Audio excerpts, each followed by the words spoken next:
All right, YouTube, how you doing? Welcome back to the channel. It is July 7th, 7/7. It's going to be a lucky day. Happy Friday to everyone out there. We're going to jump into each and every MLB game on today's slate. We'll talk about the game. I'll give you my lean or leans on the games. But as always, my final plays, so what I'm actually going to be rolling with, if you do want to fade me, those plays will be in the pinned comment. I update that throughout the day. Always have those picks in by game time. Last night, another 1-2 night. The Blue Jays come through for us.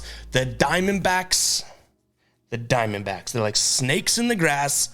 Diamondbacks may be permanently banned. I may be a snake killer after this, which I don't want to be, but this Diamondbacks just burned me 2 games in a row. And yesterday, I thought that they would compete. They lost 1,000,000 to nothing. And then Spencer Steer of the Cincinnati Reds did not get a hit, meaning it's pretty hard to get a single if you don't get a hit. So a 1-2 night. Nonetheless, we do look to go and be positive today. That's 2 1-2 nights in a row, which we do not like to see whatsoever. Our ride of the day also does not come through for us. It's coming in from Daryl. It was a flyer, so I don't think we're going to drop the womp womp for this one. But it was Vladdy Jr. over 0.5 home runs in the first game. He doesn't hit home run in either of their doubleheaders yesterday. But nonetheless, guys, I'm not going to drop the womp womp. We already womp womped ourselves. And the home run call here is obviously a long shot to begin with. So nonetheless, it is a loss of a ride of the day. But we're not going to torment Daryl for that one. Guys, if you do want to be the ride of the day, all you got to do, it's simple. Use hashtag ride of the day in the comments and throw a play my way. Obviously, I like to see like the home run props, the first fives, the player props, because we don't talk about all that as much in the videos. So I do like to see those types of plays. But I'm going to jump on board with one person's play in the comments. You guys get a shout out in the next video, win or loss. But let's go ahead and dive into this slate. But first, before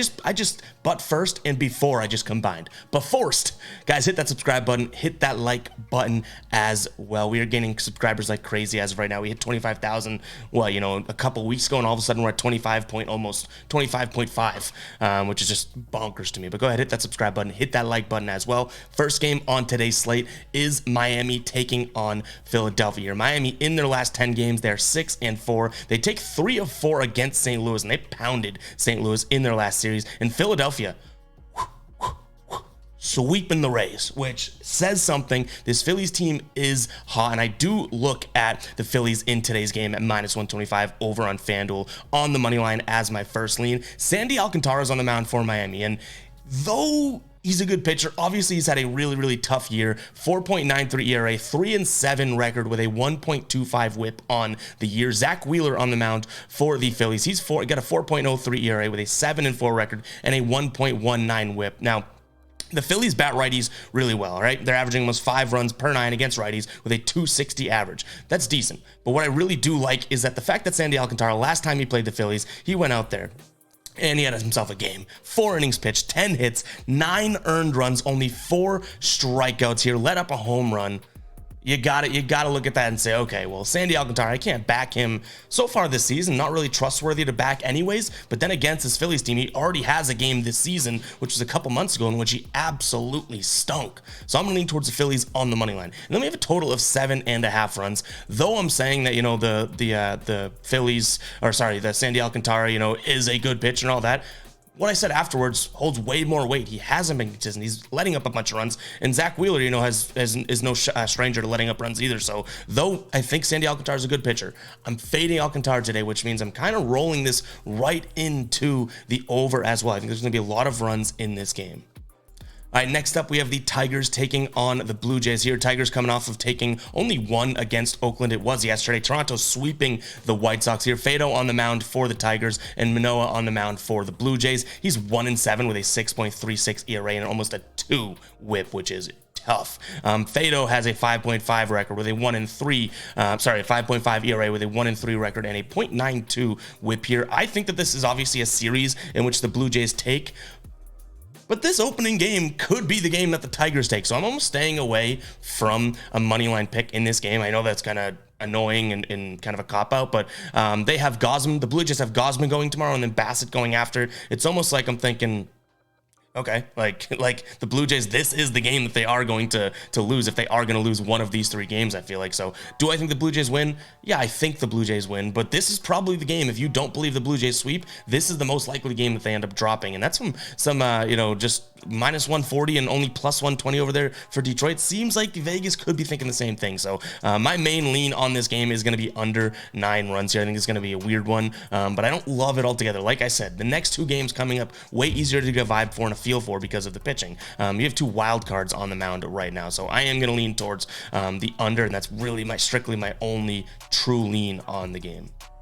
All right, we got Tampa Bay taking on Atlanta. This is should be such a good series, right? But Tampa Bay has been sliding. They've lost 5 straight games. Meanwhile, the Braves are absolutely crushing, winning 9 of their last 10, and their only loss came a couple days ago too. So they were on that streak beforehand where they won like 10 out of 11 before this next streak too, which is absolutely crazy. They are feeling it right now. On the mound for the Braves is Charlie Morton. He's got a 3.57 ERA with an 8-6 record on the year here. And Tyler Glasnow on the mound for the Rays here, 4.5 ERA with a 2-2 record, a 1.33 whip. I'm sounding the psycho alert alarm here because I am going to lean towards Tampa Bay at home. Everyone and their grandmother's probably going to be like, oh my God, this Tampa Bay team is stinking and the Braves are playing so well. This is kind of a clash of 2 titans. One titan is without an arm or weapon, right? And then everyone's going to be like, oh, obviously the Braves win. I think that this could be sort of the wake-up spot for the Rays in a sense. They've had a tough go. They've played Seattle, which you guys know I'm starting to be kind of big on Seattle just based on their pitching in the first place. And then Philly, who's a red-hot team. So maybe this Braves slide, right, is more due to the teams that they're playing versus how they're playing. Now, they should be, like they were a couple weeks ago, the best team in the league, right? They aren't like that right now. So there is some validity to the fact that they are just genuinely not playing all that well. But I think that this is a spot in which they come out and say, hey, we're back, settle down. We left for a little bit, but we're back here. And then in terms of the total, 8.5 right now, with the way that these 2 offenses can play, and that's kind of what I'm judging here. The Braves have been cooking. Tampa Bay has been super inconsistent, but the way that these 2 teams can play, and how I imagine that they are probably fired up for the series, because this is 2 of the best teams in the league going at it right now, I'm going to look at the over here. In terms of an 8.5 line there. If that gets towards 9 or moves or anything like that, I'd probably stay away from it, but I like it at 8.5 right now. I could see this easily being, a 6-3 or a 5-4 type ball game.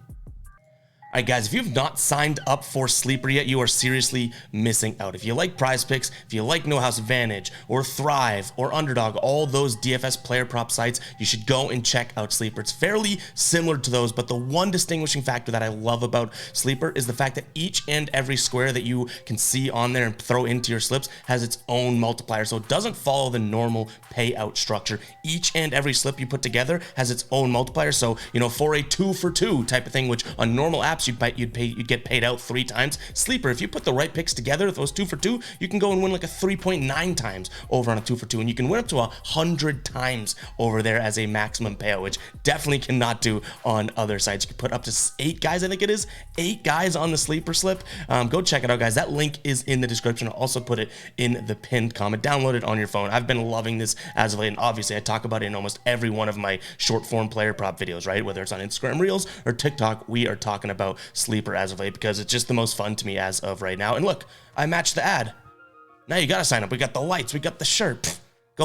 Go hit that link in the description or the pinned comment, guys. Sign up for Sleeper. You get 100% of your first deposit matched. That's no brainer if you ask me. Check out Sleeper.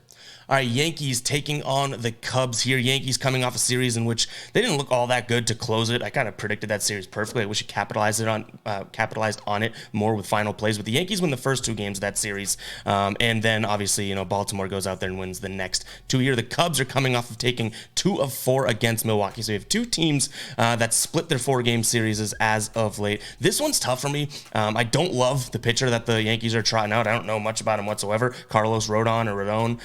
Talent on the mound for the Cubs, who definitely is a decent pitcher, but has not been playing well as of late either. I guess if I had to lean here, I would just look at the odds and kind of trust what the sportsbooks have put out there, which is Yankees heavy favorites -170. So I'm going to lean towards Yankees on the money line, but what I really do like is the under here. I don't think either one of these teams, regardless of who's pitching, the bats are going to come alive today here. Yankees stink against right-handed pitchers. Obviously, Talon's let up plenty of runs this season, but maybe the Yankees don't necessarily get to him. And then the Cubs here going up against against a lefty. While they normally bat lefties fairly well, this offense really hasn't been something that I could say has been totally consistent.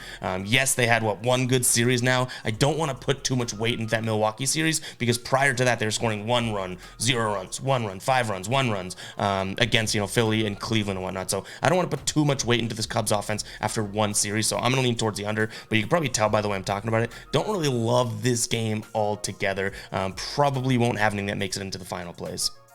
All right, you got Washington taking on Texas. Texas catching a couple losses there against Boston yesterday. I mean, I was wrong. I wasn't confident enough to make it a final play, but I thought Eovaldi was going to go out there and absolutely shove and take this Texas team to a victory against the Red Sox. Red Sox win 10-6 in that one. Washington gets a 4-game sweep loss. What is it when you get swept? You just called get swept, or are you like the dustpan or something? But a 4-game dustpan against the Reds there. I like the Texas Rangers in this one. -150. Yes, it's a little bit of juice, but man, I think that is still well worth it. Bradford on the mound for them, not crazy about him, but it's not like I'm out here, parading over the Nationals pitcher either, and Trevor Williams. So I am going to lean towards the Rangers in this one at -150 over on DraftKings right now. I think that there's some value, even though that is a lot. I don't hate them on the run line either. I do think Texas bounces back after 2 losses in a cleanup spot here against Washington, and then we have a total of 10 runs. I guess if I think Texas is going to bounce back pretty big, I lean towards the over. But I wouldn't say I dissected that pick or even lean or anything like that. My main lean definitely is going to be Texas money line, but I don't hate the over either. I think this could be a game in which Texas goes out there and gives you 8 runs, which Washington, can you give me 2? Can you give me 3? We shall see. What a rhyme. All right, Cleveland taking on Kansas City here. Cleveland won yesterday 6-1. They have Savale on the mound today. I do look to his player prop here and look at his hits allowed. If it's right around 5.5 like it has been, I'm going to look at Aaron Savale's under 5.5 allowed. That is one lean in this game. And then I also lean towards the under in this game as well. I don't think Kansas City's offense is going to be cooking just based on the fact that, the last few games have not gone well for them. And Cleveland, while they scored 6 runs yesterday, what they've been doing in their last, 5 games or so is scoring, 5-6 runs. 1 run, scoring 8 runs, 1 run, scoring 6 runs. Today's going to be a 1-run type of game for them. And what I mean by that is low scoring. I think that they probably put up, I don't know, maybe give me 3-4 runs from Cleveland today. So I think it's going to be like a 4-1 type game, a very low scoring game. I'm going to lean towards the under, but the Guardians I don't necessarily think are valuable at -180 and beyond over on the money line there. All right, guys, check out Outlier if you do want to start betting on sports smarter. They make it simple, guys. Outlier is becoming, just a go-to thing for a lot of people in the comments too, which I love to see. We've been getting a lot of great feedback. Check out the link in the description for a 7-day free trial, but we're getting a lot of great feedback of people saying, like, I just made my money back for Outlier in one game, 1 week, whatever it is, guys. It is really, really cool. You can go through and look at every player prop that is offered on FanDuel, DraftKings, Caesars, and BetMGM, which is really, really cool. You can see how the player is trending. If these odds are a little too juicy for you, okay, let's look at the minimum odds. Let's make it -150 a little bit more digestible, right? All right, Cody Bellinger over 0.5 bases. He's hit it in all of his last 5 games, all of his last 10, in 15 of his last 20. Let's dig in. You can chart it out and look at how he's been doing. Oh my God, he's been crushing it, right? Yesterday, did he hit a home run yesterday? 1 home run yesterday. You can look at all the stats out here, and if you like it, you can go over here. Okay, so we go to the Cubs. Let's find Cody Bellinger, right? Cody Bellinger down here at the bottom. He's batting .298, but does he bat left-hander as well? .333. This could easily be a play that we look at today. He's batting lefties better than he does righties, and we get some decent odds at -145. Say we like that, right? We can add it to our picks. Bottom right here, you can see where this is offered. Okay, -145 on DraftKings, Caesars -152, -145 on BetMGM. So I'm gonna like DraftKings here. I click it with 1 click of the button. Look, no hands. It's going to go and find that pick, throw it in on DraftKings, and we don't have to go digging for it or anything like that. If I was logged in, I could easily put $1 million on this and cash it easily, guys. So make sure to check out Outlier. It's not just for player props either. They have a trending page, which is really, really cool. They also have a thing where you can dissect the pre-made FanDuel parlays that they have over there, as well as all of the games on the day and see trends. So it's definitely well worth it. I've been preaching about Outlier for quite some time now, a few months at this point, and it's definitely a go-to app for me. And it's becoming a go-to app for a lot of you guys in the comments, which I love to see. I don't want to push something if I don't like it. The 2 things I've talked about in today's video: Sleeper, I use; Outlier, I use. Easy to talk to you guys about it and tell you genuinely that I like and use these things. Go check it out. Link in the description as well as the pinned comment for Outlier. All All right, we got the Red Sox taking on the A's. We don't have anything updated on the graphics here, but we now do have lines. Red Sox are minus 225 on the money line, and the total is sitting at 10.5. I don't like much in this game. Bernardino's on the mound for the Red Sox, going up against Medina for the Athletics. I like the Red Sox, but again, it's not really a great spot. Minus 225. Don't really love what I see. The one thing I will say, this could be worth a parlay throw-in, guys, and you knew I was going to ask you at some point, right? I mentioned it, kind of teased in yesterday's video. Do we want a parlay of the day for Fridays? Should we make it an every Friday type thing? I think we've hit one of our last three, which makes us totally profitable because these are like, the one that we hit was plus 754, but we're throwing ones out there like plus 4 something, plus 400 and beyond, just for fun to see if we can cash big. So let me know in the comments if you do want a parlay of the day here for Friday, and let me know if we do want to see the sort of a parlay of the day more often, or on Fridays, that type of thing. We don't count it towards the record win or loss, which has bit us in the ass so far because we've made money with the parlays this season. But when we come down to strategically picking games and final plays, that's where the record counts. The parlays, I will say, are just more for a little bit of fun to have on like a Friday or afternoon or that type of thing. So let me know in the comments if you do find yourself being interested in a parlay of the day, and maybe we can get some people riding on a parlay. But nonetheless, guys, again, only play in this game might be a Red Sox sort of throw-in into a parlay. Don't love it altogether. All right, we have Milwaukee taking on Cincinnati. Cincinnati has been chugging along. They've won 8 of their last 10 games here, but they don't really have it against Milwaukee here. Milwaukee in their last 10 games against Cincinnati, and that's including a series this year, right, in which they took 3 of the 4, if I'm not mistaken. They've lost 8 of their last 10 games against Milwaukee here. I am, weirdly enough, maybe I'm not going to sound the psycho alert alarm. I'm going to lean towards Milwaukee here. Burns on the mound for them. It's kind of a psycho play. I think that you have 2 pitchers that can hold offenses down to some degree here. But, this is a tough game because I am becoming such a strong fan of the Reds, right? But they still, and I know we addressed the comment in yesterday's video or the day before, whatever, talking about how, like, I want to see that this Reds team actually is good before I call them not just a hot team, right? And they are. They went out there and played really well against Washington. They've won 5 games in a row. They took that game in extras when they were down 3-2 in the bottom of the 8th, right? And they come back and win that game yesterday 5-4. Like, they've done everything to prove that they're a good team. So why am I fading them today? I don't know. I couldn't tell you. Sometimes I'm a dummy, but sometimes this might just be like reading this game correctly, where I do like Milwaukee today at home on the money line, playing against a team that went into extras yesterday, okay? Then in terms of the total, another game in which maybe I'm seeing things in 3D, or maybe I'm just a blind dummy, is that I like the under 8 runs here. Cincinnati, obviously their offense has been cooking. Milwaukee, they've been slightly inconsistent, but they've scored a bunch of runs as of late too. I'm almost looking at this saying, okay, this is a game in which these two teams kind of settle down, come back down to earth after these crazy high-scoring games that they've been in as of late. This is like kind of snap back to reality type game. All right, we got Houston taking on the Mariners. I told you I think this is going to be a good series, and I still stand by that. Mariners getting the 5-1 win yesterday over Houston. Kirby was on the mound for them. He went 6 2/3. Today they have Luis Castillo on the mound here going up against Hunter Brown. 2 good pitchers. I'm going to look at the under, even though it's at 7.5 in this game. I do think that these two teams are going to grind it out against each other for this entire series, which we have 3 more games to go. It's a 4-game series here. But in terms of a winner, I like Seattle for the value here at plus 100 even odds, but they got the win yesterday. And if I think this is going to be a grinded out back and forth type game, I guess I have to lean towards the Astros. But nonetheless, I do think that this is just kind of a series in which I'm probably going to enjoy as a fan of the Seattle team so far. They're starting to really turn it on. And then Houston, obviously, kind of finding their footing as well. They had won prior to that loss. They had won about 8 of their last 10 games. So both these teams trending in the right direction, and I'm here for it. But I know it's a confusing pick. Value, I think, is on the Seattle side of things. I think Houston being at home probably takes the win in a bounce back spot as well. But my only lean in terms of what I could actually throw money on today, intelligently or analytically, would be the under based on these 2 pitchers. I think that they're going to go out there and deal and kind of get into a pitcher's duo here. Pitcher's duel.